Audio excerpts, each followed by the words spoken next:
Tapi kemarin statement kalau dicalonkan untuk Bupati Grobogan ya nggak mau, tapi kalau Presiden mau. Ya, itu ini adalah bagian dari cara menjawab kita untuk biar cepat selesai Mas ya. Nanti kejar jadi bupati nggak mau, oh gubernur. Nah, tapi saya membacanya bahwa jabatan ataupun profesi apapun itu adalah alat kita untuk berbuat baik, untuk menebar kebaikan. Jadi selama prosesnya untuk menjadi presiden itu tetap dilakukan dengan kebaikan, insya Allah kita semuanya akan bisa terjaga lebih baik lagi. Mungkin itu tuan rumahnya saya nanti. Pun saya nanti aja. Seperti apa Mas? Terima kasih.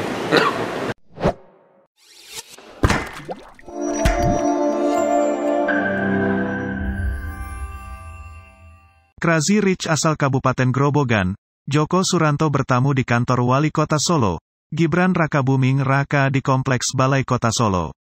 Dalam pertemuan tertutup yang berlangsung sekitar sejam itu, Djoko menyampaikan apresiasinya untuk Gibran yang merupakan sosok pemimpin muda.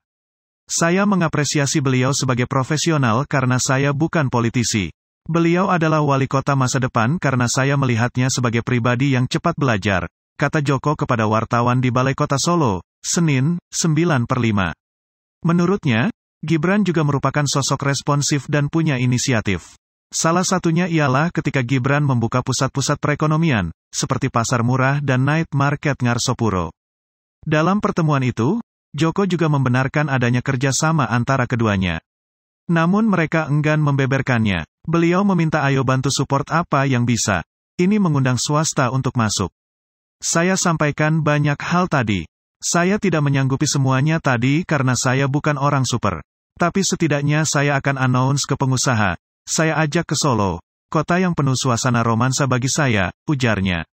Sementara itu, Gibran mengatakan pertemuan itu adalah silaturahmi karena Djoko juga memiliki rumah di Jajar, Solo dan istrinya berasal dari Mojosongo, Solo. Namun dia tidak menampik telah menggandeng Djoko untuk ikut membangun Solo.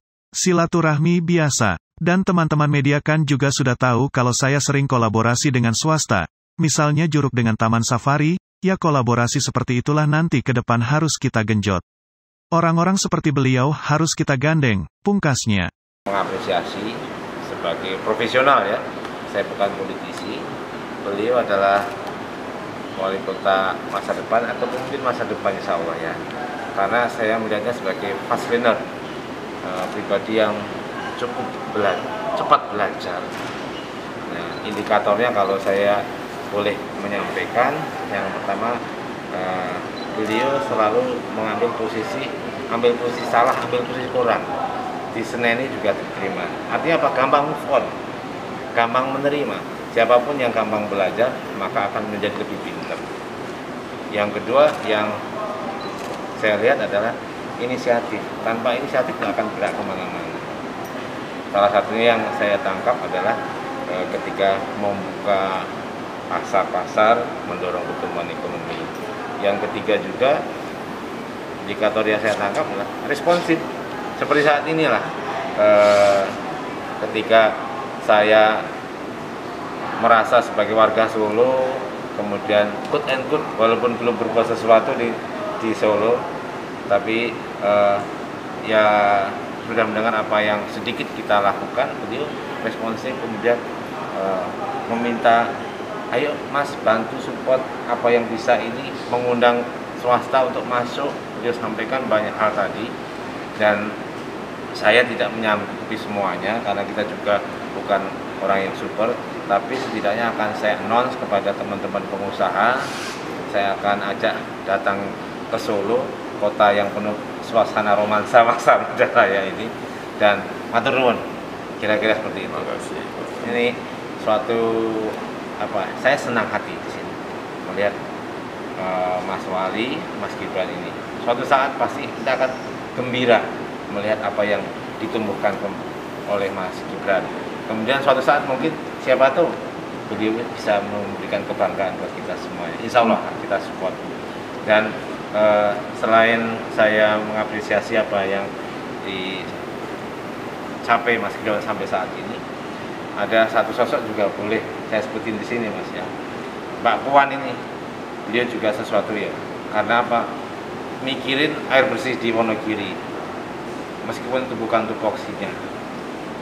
Saya seneng lah melihat kita tuh do something. Nggak ngomong something-somethingan terus gitu. Do something. Harus produktif, karena pengusaha harus produktif, kita semuanya harus produktif. Karena banyak warga kita yang membutuhkan. Jadi Mbak Puan, lakukan terus, Mas Gibran tumbuh terus, kita insya Allah support semuanya, dan wartawan harus sampaikan, sebarkan kebaikan buat negeri ini. Terima kasih. Pak Joko, ada rencana grupnya Buana untuk ekspansikan selama ini di wilayah Jawa Barat, di Solo atau Jawa Tengah? Kemungkinan itu pasti ada, karena kalau yang namanya usaha, itu selalu berpikirkan adalah mitigasi secara ekonomisnya seperti apa, risikonya seperti apa, marketnya seperti apa. Tapi kita ada sesuatu kok yang ada di Jawa Tengah. Kita ada BPR, Buana Arta Kasih di Purbalingga. Insya Allah sih ada 2 yang sedang kita due diligence di Solo ini. Semoga bisa cepat terrealisasi. Biar saya kalau ditanya, Mas kok nggak bikin sesuatu itu rasanya nggak gimana, kira-kira seperti itu. Doain saja. Pak Joko, apakah tertarik ke dunia politik, Pak? Kalau dunia politik, dunia Mas Gibran. Kalau saya dunia kebaikan saja. Menumbuhkan, berbuat sesuatu kan tidak menjadi Biasa. Kan teman-teman media kan juga sudah tahu kalau kita sering kolaborasi dengan swasta. Misalnya Curug dengan Taman Safari. Ya kolaborasi seperti itulah. Nanti ke depan harus kita genjot terus. Ya nanti lah ngerti gambari wis dadi kan biasanya kan aku ngono.